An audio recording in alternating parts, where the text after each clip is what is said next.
Hi, I'm Diane Grover, Cosmetic Chemist, Trainer and Assessor here at the Institute of Personal Care Science. Today I'm going to show you how to put together a natural tinted lip balm. Now let me show you how easy it is to put together. Today I will show you how to make this pretty pink natural tinted lip balm. Show you that. Beautiful soft texture, lovely shine to it. The base today is Crotamol GTCC, which is an EcoCert approved emollient with lovely long spreading light skin properties. To that I will add some castor oil. Now castor oil is a great emollient choice for lip balms because it gives the lip balms a glossy finish. It's deeply moisturising and it has this great thick rich consistency that enhances the lip balm's staying power.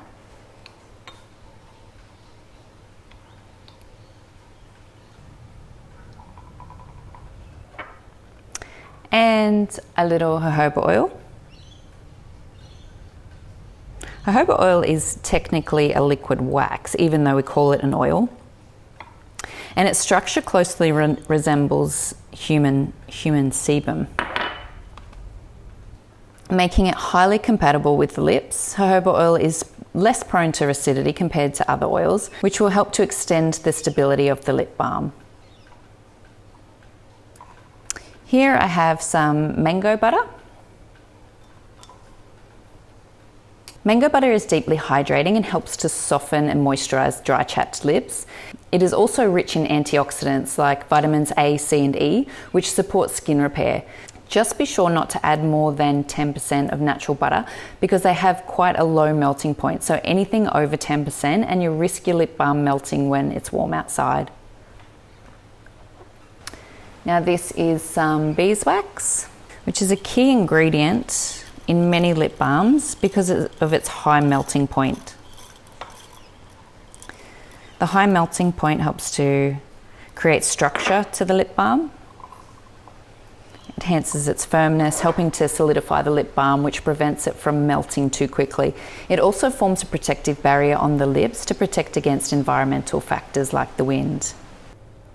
For the colour and taste, I have got some pre-ground iron oxides and stevia. Make sure that you grind both the iron oxides and the stevia into a very fine powder before you add them to the formula.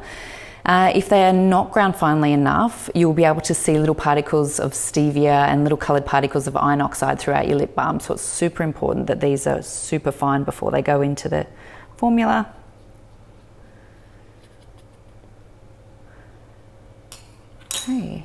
Okay, we're just going to pop that on the heat and melt it down.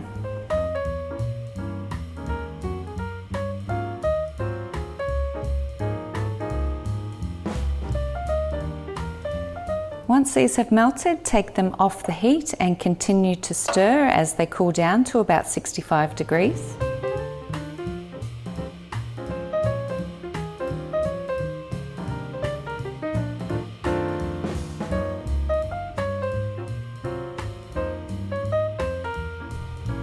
Once your formula is below 65 degrees, you can add in some tocopherol to prevent oxidation of the plant oils and some essential oil to give your lip balm some fragrance. I've decided to use grapefruit today, but you can use whatever you like. Just make sure to check that the essential oil you're using is safe to use on the lips. Then we pour the lip balm off into the container while it's still molten.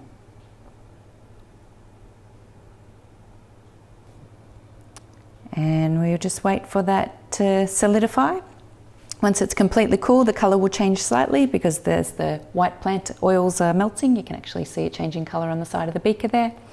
And then you'll have this lovely, pretty pink, natural tinted lip balm. Well, there you go. That's how easy it is to put together a natural tinted lip balm. If you liked today's video, give it a thumbs up. If you have any questions or comments, please leave them below.